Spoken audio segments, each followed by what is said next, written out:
On today's episode, we're going to be discussing incompetence at its finest. And I'm joined with two lovely guests that are part of our team here, Ms. Katelyn Burns and Ms. Montrice Edwards. And so Ms. Katelyn is our HR Human Resource Manager, and she's in operations as well. And so I'll have her tell us a little bit about yourself. My background kind of comes from the industrial organizational psychology side of things. I have done work in the nonprofit world for a mental health organization called NAMI Louisiana. I've also worked in just regular medical care in the past, and I'm happy to be here. Thank you for joining us.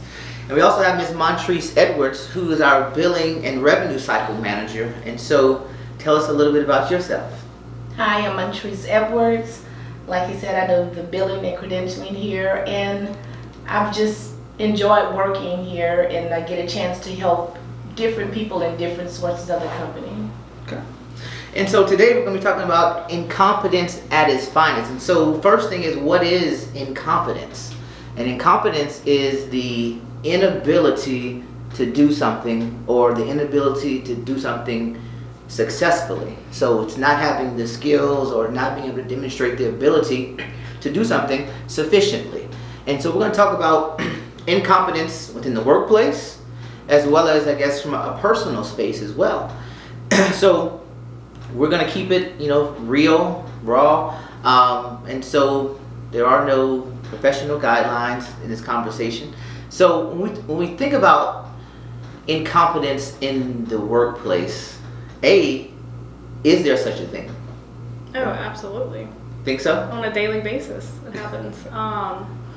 It's something that I've seen a lot in previous organizations that not, everybody from a leadership standpoint necessarily realize that happens on a daily basis, but it's something that is definitely real. So, but I guess usually, everybody normally thinks that they are competent, right? And they're able to successfully demonstrate certain things in most cases. So my question becomes, why do we think, or what are some factors that lead into incompetence in the workplace? Titles, positions, having a know-it-all attitude, not being able to completely function and complete something and see it all the way through. Mm-hmm. For that lack of understanding is what you think it is, and you're not getting the results. That's showing that you having lack of understanding and pridness for not asking for help. So to me, that's what it is. Yeah, I agree with that. And I also think part of somebody not realizing that they're incompetent in a certain area or even their whole respective role is they're receiving inaccurate performance reviews. The performance is not measured strategically and properly. So they're told at the end of the day, great job, pat on the back, but in reality, even the smallest of tasks aren't getting executed, they aren't getting done. They may not be doing what exactly, I guess, needs to be done in a sense to accomplish the main organizational goal. So I hear a few things, I guess, that we've spoken about that go into incompetence, or how to ensure that incompetence is, I guess, number one, acknowledged or brought to the table. And we talked about, I guess, having clear communication. So making sure that in the, I guess, workplace is that it's clear and it's defined in terms of what the expectation is versus what the current, I guess, outcome, productivity presently is. And then it's also having to have certain tough conversations and not just necessarily glossing things over, passing things over, and just only stating what people necessarily always want to hear. And so with that is, how do we view, I guess, is that deemed to be, conflict in the workplace when there's certain things that need to be shared in order to know that, hey, there's some incompetency here, but you don't want to ruffle feathers. So how, is that viewed to be as conflict, or how do you go about approaching those situations? I guess it depends on how you deliver it and who you're delivering it to. If it's somebody always getting their feelings, then me, the grandmother, me gonna come out and I'm gonna handle you like I handle one of my grandkids. I'm not gonna baby you, but I'm gonna let you know, okay, you're doing this and it's not correct, so it's hurting my job and what I do, and I'm going to get in trouble. I mean, bringing it to them like it is, presenting it to them. But then if it's somebody that's not in their feelings, you know, come in, let me talk to you because this is going on. I mean, that's just the way I handle it. And I choose to handle each person that way according to how I know how they react. Yeah, and I guess for me, people know I'm a direct person. Very direct, probably too direct sometimes. But no matter how I know somebody may perceive what I'm giving them as a conflict, I still think that my delivery method is effective in a sense of, yeah, they may not like it, they may see it as conflict, and they may leave the company. But ultimately, it's an effective choice of delivering that news to them, or I guess bringing it up in a sense of, we're not seeing this, and this done. It may not, in a sense, they may get their feelings hurt, but they ultimately decided to leave the organization, the company, and that did us a favor in a sense. Okay, they weren't the right fit. They weren't willing to do what they need to do to step up in a sense. And I think a lot of times when it comes to recognizing one's incompetency is also challenging them. So a lot of times, one may at the surface look like they know what they're doing their job, and they're doing a good job at it. Of course, we're human. We all, may fall short of a goal at some point throughout each quarter.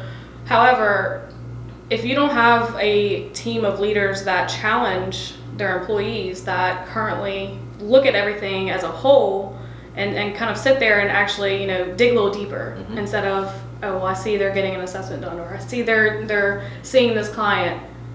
Well, are you really doing what you need to do within that client session? Are you really doing what you need to do follow-up wise afterwards? Are you really doing what you need to do from a billing standpoint or from an HR standpoint? Are you really doing not just like the bare minimum? Are you doing what it needs to take the organization to the next level? And a lot of companies don't actually test or challenge their employees because they don't want that conflict. They don't want that confrontation. They don't want, the change that comes with that, the internal change that needs to happen. So in order to I guess be successful, in order to do better, number one, we said there has to be certain tough conversations and tough dialogue. And then we talked about, I heard Ms. Montrice say, she, depending on who it is, how that information is communicated and conveyed is going to be different one person to the next person, depending upon how that information may be, I guess, processed and or received. So it's also important to know, okay, well, who is your audience, and how do they best respond to certain things. But also, what she mentioned, Ms. Katelyn, as well, is also still keeping true and remaining to you as well, to yourself, because certain persons are going to be more dominant, certain persons are going to be more I don't say passive, but more uplifting, or whatever you may ultimately call it. But at the end of the day, it's about what is the outcome, what's the goal, and what needs to be clearly communicated so that the outcome and the goal and the measure can ultimately be achieved and progress can be created. And so identifying the best way to ultimately convey that information is definitely going to be important. And then you talked about as well, in a workplace, having the appropriate, I guess, measurements so that you can dig deeper and identify, are we truly being, successful in meeting the goals and the objectives that we're ultimately setting forth to achieve. And if we aren't hitting those things, then being able to dig deeper, as you mentioned, and identify the why. So then that brings up the next question. When you do dig deeper and you say, hey, this is why we're not where we need to be, or hey, this is, even if we are meeting the goal, hey, this is why and how we need to even improve even more. We can even take it up, a step further. So when we identify those whys in terms of, hey, there's incompetency here, and that information is presented, why do you think that many times as well, or for certain people, when that information is ultimately presented, even in taking the right approach and so on and so forth, this is what the information may say, this is what the data says, why do you think that there's not always the receptiveness to that information? I think to start that a lot, and I'm not saying this is the case all the time, but I'm saying that I think that a lot of employees, they know what they need to do to be competent in their role. They are competent. They have the degree, they have the experience, they have the knowledge, they have that, that sort of wisdom when it comes to their overall task, but they get into an incompetent behavior. They get lax. They get too comfortable. They get in a position where I know what I need to do versus what I'm actually doing. So when you bring that up to them, they already know. They already know before you say it. But it's, I guess, since they're caught red-handed in a sense. They get defensive. They get, oh, well, I didn't realize they were paying that close attention to me. Or they've already done that, self-reflection in a sense of, I know what needs to get done, but I know deep down I'm not doing it. Well, and what do you think in terms of when you identify certain areas of incompetence? Why do you think that sometimes or many times that it's not necessarily received, even if you try to present it in the best manner? Because you're bringing it to the forefront and they thinking they're doing above and beyond already, and that it's more than enough. Because they don't all the time, just because they have the title and the degrees, they don't know all the time. Every job and company you go on is not always the same. Their software, their program, what they do within the company is not the same. So when they get into something new and don't want to admit they've never done it before, instead of asking for help, or you've bent over backwards and you've given them help. You've given them a straight layout, guideline, step by step. And they still won't ask questions. It still goes back to having too much pride to ask because you have this degree and this title. It doesn't matter. You start from somewhere, and that's where you build from. But if you're keeping yourself at that level, you're never going to build up any higher. So it still goes back to pride and not wanting to ask. Example, running into one of the employees, and finally, after months, you finally asked a question, and it was so simple. But I felt so relieved you finally asked instead of screwing it up and not asking for help. And I felt like it took a long time to get to that one step, but finally, no one has that long to wait for you to come out of your pride or for you to finally decide, okay, I'm asking for help and see how it goes. You don't get because you don't ask. Tell you that in the Bible, you ask not, so you don't get. So therefore you have to learn to ask. I mean, just step out on it. Step out of, oh well, okay, either gonna say I'm dumb or smart, but I'm asking a question. I'm one of the biggest person. You give me a new task. If I don't get it when you tell me, I'm going to go learn it. If I still don't understand, I'm going to ask questions over and over again until I feel comfortable and I have it. But I'm not going to quit on it. And I think it's also important to understand that, and speaking as to like why people may, feel some type of way or get defensive or take it personal, is we're dealing with a bunch of different workplace personality types. There's so many different dimensions and traits and the way in which people just go throughout their day and how they process certain things is different from me to you and you to you and vice versa. So I think it's important to understand that there's a bunch of different factors that go into somebody taking information in. One way that I say something to you, I may say it to both of you the same, but you're going to take it different than what he does. So kind of really understanding their true personality at a core is important. So truly, the people process, like knowing who somebody is, their personality traits, how they function in different settings, and when stressful situations occur or conflict arises, how they handle that, so that way you can adjust accordingly to make sure you have the most effective outcome. And so that brings me, I guess, to another, point. Reminds me of something, that we talked about, I guess, in other meetings, which is kind of emotional intelligence and emotional fortitude. And so what happens, I guess, when things happen, and the way that our brain works, the way that things are processed, is that when something happens, it comes through our brain, through our spinal cord, and at first it ultimately passes through the emotional and the feeling part of the brain before it gets to the logical and the rational part of the brain. And so I think as well, that's so important to know, because once again, that there's this old saying, okay, it's not necessarily what you say, it's how you say it. Was because the way that we, perceive things or receive things, it's first is going to pass through the emotional cycle first before it gets to the rational side of things. But, as, people that are high performers, or that are ultimately striving to be successful, we have to understand that that is how the brain works, but then also having discipline to say, okay, well, I'm not going to allow my emotional feelings and things to ultimately surpass the rational side of things, because there's a lot of things that happen within a workplace that this happened to me, and I'm going to pop off per se, just because of the fact that I feel like X, Y, and Z. And actually, this brings me to a story that actually happened this past weekend. And I was out of town in Mississippi. I was visiting my grandparents, and my sister and I, we went to a local store to get some food.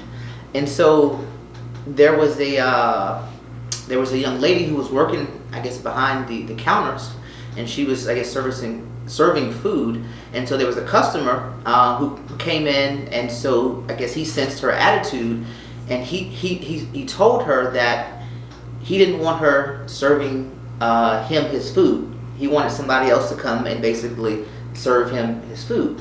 And so the young lady, she ended up, I guess, taking offense to it from a personal, emotional standpoint. And then she said something back to him, and then he said something back derogatory to her, stating that well, it's not his fault that she's working here, and so on and so forth. And then they got into this heated exchange, and so the young lady came even behind. It was a counter. She came behind the counter, and she was just kind of speaking her emotions and how she felt, and you're not going to play me any kind of way, and such and such and such. And then this is in the workplace.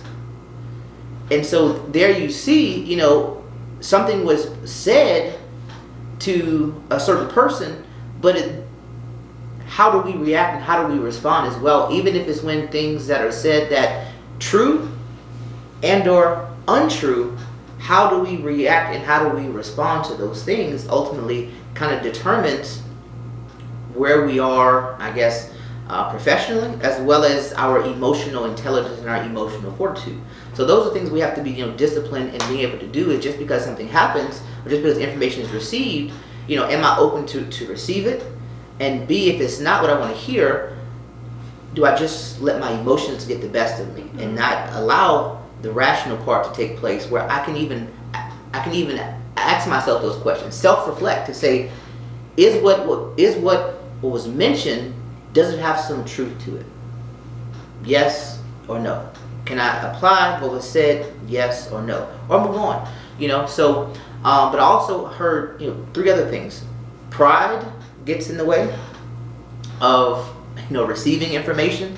2, you talked about complacency. You talked about, being comfortable in the workplace, being comfortable doing certain things, doing a certain job. And when we become complacent, then of course everything is always changing, because even though I may know how to do this particular objective or initiative, whatever it may be, well, then there's a new software, there's a shift that needs to take place when it comes to the workflow. Am I willing to also change and learn and grow? Okay, well, because hey, this is the way that we did it 5 years ago, but now today, because technology has changed, am I willing to learn the new steps and learn the new technology to still provide great, care or great service, great product? And then the third thing that I heard is initiative. Initiative, being able to take initiative. And people that take initiative normally are not persons that are highly incompetent, because I'm taking that initiative, as Ms. Montrice mentioned. Okay, well, I'm asking those questions. Okay, if I don't know something, okay, I want to learn why this is, so on and so forth. So taking initiative is very, very important as it relates to, growing in our competence and being, successful in the things that we do. So let's pivot for a second, and let's talk about some personal incompetencies and why, as in various areas of our lives. We talk about from a financial standpoint. We talk about from, you can say, a spiritual standpoint, a relational standpoint, a parenting standpoint. why do we think people as well, or why do we think that in certain areas of our lives, we continue to remain incompetent? So let's say that from a financial standpoint, for instance, if I want to have more money, end of the day, I want to make my money make more money. I want to save more. I want to have this more resources to be able to do the things that I want to be able to do. Most people, and most times, we remain incompetent. We don't necessarily take the initiative to study our finances, to look at where our spending is going, to learn different things about investing, to make my money grow. And we remain incompetent, not just in terms from a workplace perspective, but also from a personal perspective. So, I guess my question is, in other areas in our personal lives, why do we think we remain incompetent? So I think, so kind of going back to the emotional intelligence, it doesn't only apply, to the workplace. It also applies in your personal life. And I think people are very reactive, and the world in which we live in now is a reactive world, and people, and it's human nature. It's natural to react, but it's what you do with that reaction is like almost a domino effect in a sense. And I think a lot of people are just kind of sitting around waiting financially. They're just waiting for that opportunity instead of making an opportunity for themselves. They're just sitting here waiting for somebody to make an opportunity for them instead of taking that initiative for themselves. And I think a lot of, I guess, incompetency in your personal life, and how I kind of relate that is not taking care of yourself first. And when I say taking care of yourself, I mean not going to pamper yourself, I mean your mind, your body, your spirit, the whole holistic wellness side of taking care of yourself. And I wrote a blog about parenting, self-care for parents, and part of that is I can't be patient with my children if I don't first take care of myself, my needs, let me get my alone time, let me recollect my thoughts, let me chill out, because my first reaction, and it's something that I continuously try to work on, is frustration or anger in a sense. And I have 2 daughters, and I did not ever see myself being a girl mom, but here I am. So they test my patience on the daily. But just kind of taking a step back and just taking care of myself first, realizing, okay, I shouldn't have reacted like that. Something's up. I need to adjust. I need to take some time, whatever I need to do. And part of the self-care for a financial aspect is that planning that you're talking about. That's taking care of yourself. That is planning ahead for what needs to be paid, what you're going to be receiving in income, and putting away as you can, as you should. And if you're not, you're always in a reactive state. You're in a survival state. There you go. First, I want to ask a question. When you learn or you figure out how you get that personal time from being a mother, let me know, because it's tough. 30, 28, and 21 is still don't happen. Yeah. So I still don't get personal time. But anyway, but for its personal finances and people, young like old, to me it still goes back to their background and their raising. A lot of them never saw, putting money to the side or doing this and doing that. So what I try to do with my kids, they all had chores. So everybody knew what they had to do. My oldest one never had to tell her. My baby daughter always had to tell her, go do your chores, go do this, go do that. And then one day I guess she started thinking about it. Well, why you gave her $20 and you gave me 10? Well, you got 10 because I always had to tell you. She got 20, I never had to tell her. She did yours and hers because she wanted it. And then when we go to a store or something, the oldest one always seemed to left her money at home. So she never spent the money, she saved her money. And she's still like that now. She still don't. She's bought her own home. She put more than half down on her own home because she saved. She worked 3 jobs. I don't say she did it. She didn't get that part from me. I said work hard. I ain't say slave drive yourself. But when you really want something, you put your mind to it, you can do it. And this is my oldest one that had dyslexic when she was a child. Put her through all the services. I got her help. But it just tells you it's your mindset. There you go. Like you said, the thing with the girl going off on the man and going back and forth. It's your mindset when you wake up and what you tell yourself in the morning. You wake up and say, I'm going to have a good day. This is going to happen. You tell it, what's going to happen that day. So when that man came in, oh, that must be a break time for me. Hold on, sir, let me go get somebody for you. That would have been my mindset if I woke up with the right mindset that morning. So when he came in with that, oh, I sure needed a break. Hold on, let me go get somebody for you. Yeah. That's the first thing I would have told him. I wouldn't argue with him. Oh, you don't want me working with you or waiting on. Break time. Get somebody for him. And I think it's important to also understand no matter what you tell yourself at the beginning of the day, it does. Things gonna happen. SHIT is going to happen. Oh yeah. It's what you do with that There you reaction. go. It's what you like. If I have a negative thought, what am I going to do with that? Am I going to verbalize that? What good is that going to do? Exactly. So taking that time away, if that's your way of recognizing, oh well, I'm going to get somebody for you. I need a break. That's great. More people probably should practice that. Exactly. But in some situations, you can't always remove yourself from the situation. So really understanding, why am I feeling this reaction? And quickly internalizing that so it doesn't come out of your mouth. But it still goes back to thinking the first thing you get in the morning, because nobody likes I can't say nobody. I don't like Mondays. So when I get up in the morning, Lord, it's Monday. Let it go smooth today. Just let me have a good day. I'm driving here. It's Monday, Lord. He said, shut up. You said it like 100 times from your house to the door. But I heard you. Yeah, hush. I heard you. It's going to be a good day. But something happens. But because of that mindset, I keep saying I'm going to have a good day. Don't let nothing bad happen. For some reason, if you put yourself in that mindset, even if something happened, you're able to calm yourself and think first before you just really go off. And I can tell the difference even in myself. If I don't have that mindset all the way through in the morning, the first thing to go off, I don't even think first before I react. Yeah. So it really does still start with your first day, starting your day off. Yeah. And that's what I was trying to tell my kids. Even my son learned that since he has to be on his own now. He learned that. He's like, this is the first teacher the first year. I say, well, what did you do when you got up that morning? He said, well, I hurried and I was running late. I say, so what did you do when you got up? Well, I hurried up when I looked at the time, and he never stopped and said, you've been taught this and trained this from a baby. You get up. God, thank you for waking me up. I'm going to have a good day today. You've been taught that. I said, so did you say you was going to have a good day today? Did you thank God for waking you up? Well, I got up late. I was rushing. Wait, that's why you have a good day. That's me. I mean, they say I'm a hard mom, but I think I really set you up to realize nothing is going to be easy in life. If you want it, you have to go get it. And I think like they like to say, you digging in the dirt. Well, you digging, you got it. You found that gold. Yeah. Because you got it. You got it without help from nobody. You can actually say, I did it on my own. Because I hate to hear people say, oh, I did this. I got my degree on, I did this. Well, who watched your child while you was at school? Well, who paid that car insurance for while you went to school?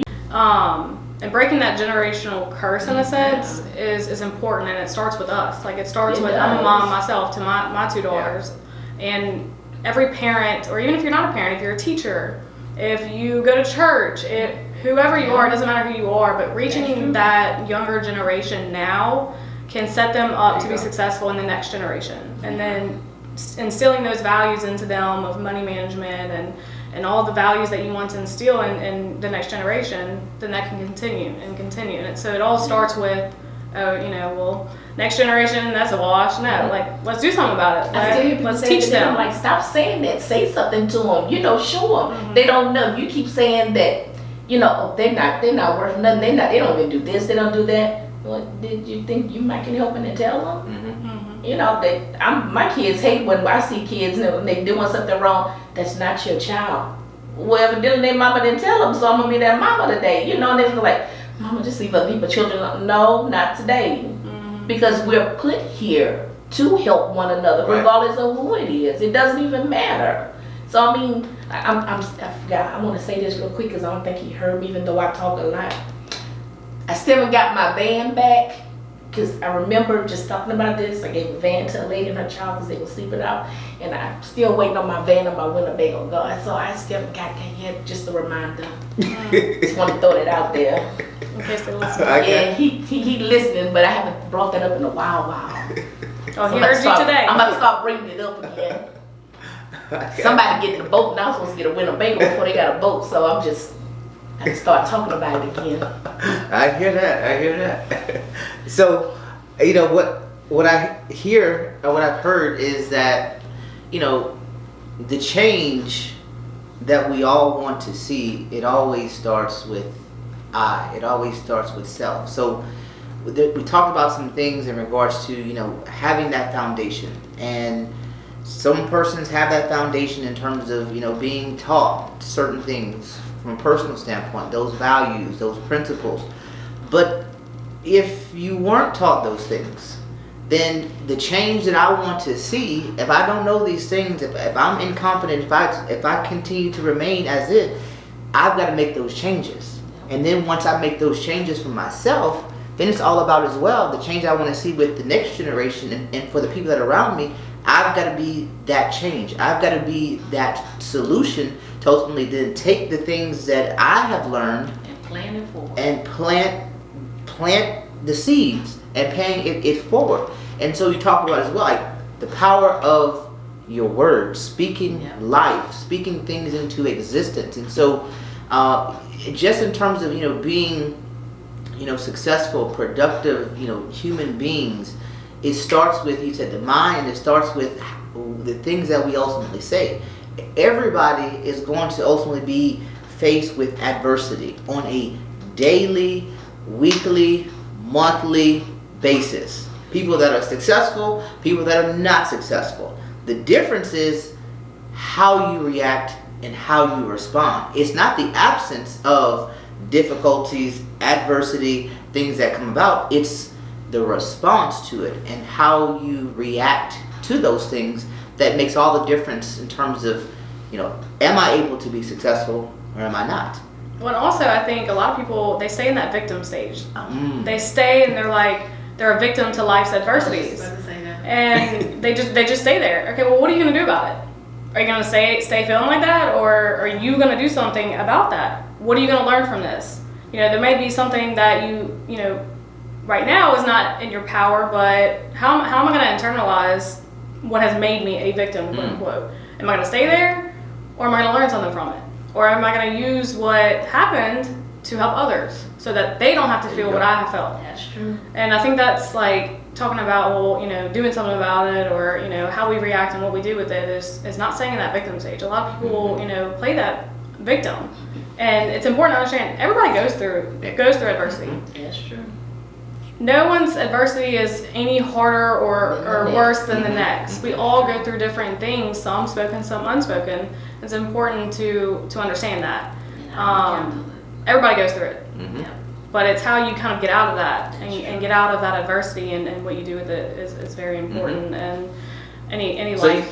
So you really shouldn't look like what you've been through. No, you really At the end of the day, I mean, because as you mentioned, everybody goes through things, and sometimes we see people like, their story is just, it's all roses and they had no adversity and so on and so forth. But it's how you carry yourself. It's I mean, every time something happens, you always, oh, woe is me and X, Y, and Z, and I'm always the victim of this happening, this happening, this happening.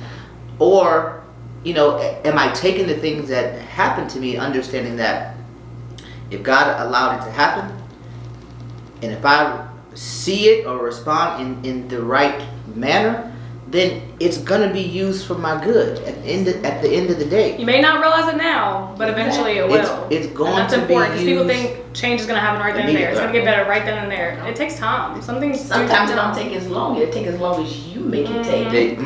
There you go. That really is true. Yep. I like my grandfather used to always tell it. Not even my grandmother, my grandfather. It means the things when people are gone and you're thinking about them. You think about what they said and y'all brought that to my memory. When something goes wrong or something is happening, they boys just pouring it out on what they did, this and this is happening, that is happening. The first thing, all you do is to look at me and say, hey, what you gonna do about it? You thought about, so you hurt and this, this and what could have been happening. So what you gonna do? Well, what do you mean? He said, well, tell it to me again. And if you don't get it the third time you tell it to him, he said, okay, well, get a piece of paper and write down and tell it to me. Okay, you wrote it down, now read it to me. And for some reason, when you write stuff down and you have to read it back to yourself, that's all you hear is, oh, we look like, what are they doing? What they mean? Oh. But after listening and watching all that, then I'm like, oh, okay, so I got it. So I started doing it with my kids.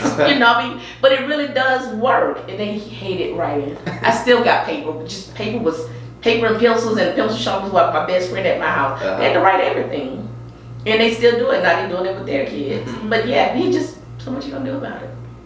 So you're down now, so what you gonna do about it to get out of it? Right. I mean, he didn't argue. He didn't even have to whip. It was just, What you gonna do about it? And understanding the work that it takes to get out of there. It's not just going to be handed to you. Wait for that opportunity. No, you need to put in the work. You need to understand some things you may not, see physical change right then and there, but what am I going to do to get to that change? Where I see that change, where I see that improvement, where I see, changes in my spending behaviors, or, what is the ultimate goal? What is the outcome? And what does it take to get there? And actually starting those steps and not just kind of staying where you're at. Exactly. Because certain things that we go through are self-inflicted. Yes. And there are certain things that we go through that are just life, per se. It just tests. And so the things that are self-inflicted, we got to also look at those things and say, am I incompetent in these areas? Because I'm doing certain things to myself due to my lack of incompetence. And there's certain changes sometimes that I've got to make in order to become successful and to change the outcome. And then there's certain things that happen to us that we have no control over. It's life in general. And then in those situations, it's like, what's the lesson? What is the lesson? What can I learn? And even if it's, of course, bad things that happen to us that shouldn't have happened to us in our own, minds, but if once again he allowed it to happen, then that is to be used as a blessing to you and to someone else. So even if I've had these bad things happen to me, well, I can now help the next person not have to go through the things that I ultimately had to go through. Or I can give the next person hope. So if I'm sick, if I'm, broke, or if I'm such and such, or life has happened and beyond my circumstance, I've lost my mother, and so on and so forth. Well, for the next person who's struggling in that same situation, that same circumstance, for the person who can speak life into them and say, you can keep going, you can make it happen, is the people that have gone through certain things, that have lost certain things, and have had those bad things, life happen to them as well, but they made it through. So you can give other people hope. A lot of people discover their purpose in adversity, but if their mindset is not out of that victim stage, they're too blind to see it, and they may miss, what they, their purpose is in this life, and they feel that void. They feel that the rest of their life. I feel like I'm supposed to be doing something, and you were too busy setting a negative mindset and a victim mindset to understand that God may be showing you something. Yeah. And nobody wants to hear from somebody that didn't go through what they're going through. So you lost your house, but you still stay over here. So you lost a car before, but you drive this Mercedes. Let me go to somebody else that don't lost anything. I mean, I wouldn't want to hear it. Like when somebody loses a loved one, that's like a mother, like he said. I'm not gonna come to you and say I know how you feel, because no, I don't. I'm gonna say I'm gonna ask God to give you peace. And just try to reflect on all your good times and memory, because that's what's going to keep her alive in your heart. I can't go to somebody and tell you. And then a lot of people don't understand, they need space for a minute. Let them breathe. Because you don't even have time to mourn. The Bible says you have time to mourn. You don't have time to mourn. People always think you need to be called and checked on. You got to have time to get that out of your system first. But I definitely wouldn't want to hear from a person that hadn't been through nothing and try to tell me about my situation, how long you should be down there. You should be up by now. You've been there, so how did you get out of it? And they can't answer a question for you. You gotta have some street cred. So that's the reason why I see why people go through things, because God's not going to give you more than you can bear. So you can get through this, because there's somebody coming up to you very soon, more than likely, that's going to be going through that, and you can tell them how to get through it. And they'll know you've been through it, and they'll be more apt to listen to you. So that is true. But staying back to that mindset. My grandmother said, what you gonna do? What you gonna How do? you gonna do it? What you gonna do? How you gonna do it? Can you help me? Did I help you get into it? That's the way he talked, and he's just quiet and calm. Did I help you get into it? So did you write a plan down on how you can fix this and get out of it? Well, that didn't work, but you need to go rework that plan again. Write it down. I mean, he just stayed calm. I didn't get that side from him, but he stayed calm. I mean, and that, I was like, I be trying to. And I'm like, I know what I taught you. What you doing that for? Okay, you at work, be quiet. I'm like, call me back again. Call me after I get off so I can talk to you for real. I'm gonna get a call back. But it's okay. But they stop and think and they reflect again. Don't laugh here. But they stop and reflect. But if you really stop, even the things that you're going through now, when certain, things just pop up, if you stop and think about, okay, so this has happened, you angry, you upset, you depressed, you crying. But if you stop and think about something bad happened to you way worse than this, but you came through it. So that makes you stop and think, well, this happened way before and I got through that. So it makes you think, okay, so I can do this, I can get out of this, this is just another test. And I know I can fix this, that I can get through this. If anybody would just stop and think, you're here this far after you've been through a storm, tornado, hurricane, and everything else, and you made it. So now this test, the trial you're going through is not even worse than what you've been through. So I mean, it's just always something happening, always coming up. It's just the same old devil with new tricks, but the same things. You probably even already been through it, but because you don't forgot about it, you got through it. You forget about it, but you can get through it again, and even faster this time if you stop and reflect and think. But that's why you mentioned the power of journaling and writing things down. I mean, that is so important. So in the midst of your storm, in the midst of your trial, in the midst of your circumstance, journal. Write down how you feel. Write down how your back is against the wall. And watch how at the end of the day, he made a way. At the end of the day, you came through. At the end of the day, every single time, it ultimately happened. When you didn't know how it was going to happen, it ultimately happened. And write those things down to say, well, this is, okay, in 6 months ago, this is where I was. And 6 months ago, and now to the day, this is where I am. These are things I had to go through. He brought me through this, and the other. So now that gives you more confidence and more trust, and know that whatever is before me right now, same thing is going to happen. He did it for me then. He'll continue to do it for me now, and he'll continue to do it for me in the future. That's so important. Like actually picking up a pen or a pencil and physically writing. Something that my mom has passed 2 years ago, and something that I always loved getting from her was just her wisdom. Long story short, I was raised by my grandmother, so I really got that old timey wisdom there. And something that since she's passed, going through other situations and healing from those things, and then healing from losing my mom and just other things, adversities that happened through life, kind of writing down what I was going through, writing down what came of it, the solution, so that way I have these notebooks for when my kids get older. They can kind of go back, and I'm going to give them to them. I'm going to refer to, this page. Hey, you told me about what's going on. I want you to read this. So that way they can have something to kind of refer to. And write down what she told you, the conversations you had. You always have something to reflect back on. So what's one final takeaway that you both want to leave with our listeners and viewers? You can be anything that you want to be if you believe that you can achieve it. But you got to have that mindset that I can do anything and all things through Jesus Christ who strengthens me. Amen.